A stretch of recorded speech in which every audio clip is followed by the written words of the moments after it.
অত্যন্ত দামি ও ফ্যাশনেবল এই পোশাকগুলো হাতে তৈরি, বর্জ্য পদার্থ দিয়ে এগুলো বোনা হয়েছে। ডিজাইনার কেভিন জার্মানিয়ের কাছে এটি একটি সমাধান ছিল, কোনো সমস্যা নয়। এটা আমার মূল্যবোধ প্রকাশ করে। আমি অন্য কোনোভাবে এটা করতে পারতাম না। কিভাবে করেন? সমাধান পেতে ইনোভেটিভ হওয়ার চেষ্টা করি। এই কালেকশনের সব উপকরণ পুনর্ব্যবহারযোগ্য। এবার আমি রাফিয়া পাম গাছ নিয়ে কাজ করেছি। পোশাক তৈরির আগে আমি উপকরণ সংগ্রহ করি, অর্থাৎ স্বাভাবিক প্রক্রিয়ার বিপরীতে কাজ করি। আমি নকশা তৈরির পর উপকরণ কিনি না। আমি এমন উপকরণ খুঁজি যা পুনর্ব্যবহার করতে পারবো এবং যা পাই তাই দিয়েই পোশাক ডিজাইন করি। 1992 সালে হংকংয়ে যাওয়ার পর জার্মানির মাথায় প্রথম বর্জ্য পদার্থ দিয়ে ফ্যাশন তৈরির ধারণা জন্ম নেয়।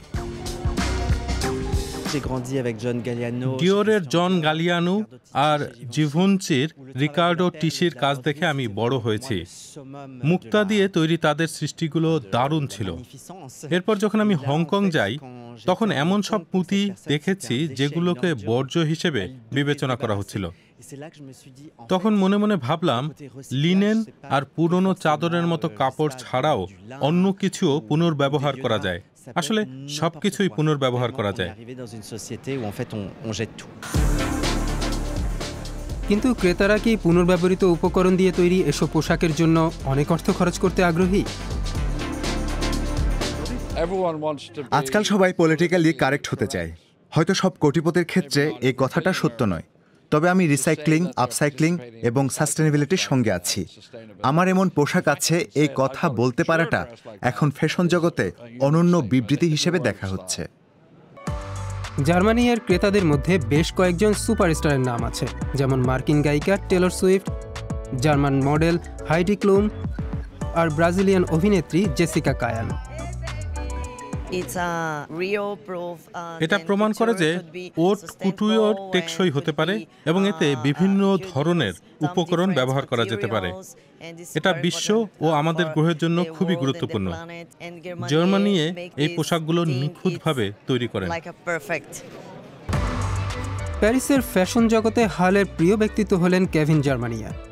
গত বছর প্যারিস অলিম্পিকের সমাপনী অনুষ্ঠানের জন্য 120টি পোশাক তৈরির দায়িত্ব দেওয়া হয়েছিল তাকে।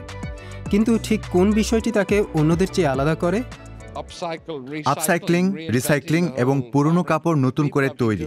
ডিজাইনাররা এখন পর্যন্ত সস্তা আর তৈরি পোশাকের ক্ষেত্রে বর্জ্য উপকরণ ব্যবহার করেছেন। কুটুয়ের ক্ষেত্রে কেউ এমনটা করেননি, সে কারণে জার্মানিয়ে অনন্য। দ্বিতীয়ত, অনেক দিন ধরে কোনো সুইস কুটুর ডিজাইনার দেখা যায়নি। জার্মানিয়ে অনেকটা নিজস্ব অর্থায়নে কাজ করে গেছেন। তাই তো ফ্যাশন লেভেল জার্মানিয়ে এখনও একটি সুইস পারিবারিক ব্যবসা। তার অনেক আত্মীয় এতে সাহায্য করেন, এমনকি তার দাদিও পোশাক বোনেন। শুরু থেকেই আমি আমার মা আর বাবাকে বলেছিলাম যে যখন আমি নিজের লেভেল চালু করব, তখন শুধু তাদের সঙ্গে নিয়ে কাজ করব, কারণ এটা একটা বড় পদক্ষেপ। তারপর আমার দাদিও এতে যোগ দেওয়ার সিদ্ধান্ত নেন। কেভিন জার্মানিয়ের দাদি তার প্রথম ওট কুটুয়ার শোতে বুননের কাজ করেছিলেন। তার অনন্য নকশাগুলি প্রশংসিত হয়েছিল। তার সবকিছুই আলাদা, তার কাজ করার পদ্ধতি, কাঁচামাল, তার উপকরণ সব। ডাস্টবিন থেকে পাওয়া জিনিস দিয়ে তৈরি অত্যাধুনিক ফ্যাশন, অরিজিনাল, টেকসই আর সফল।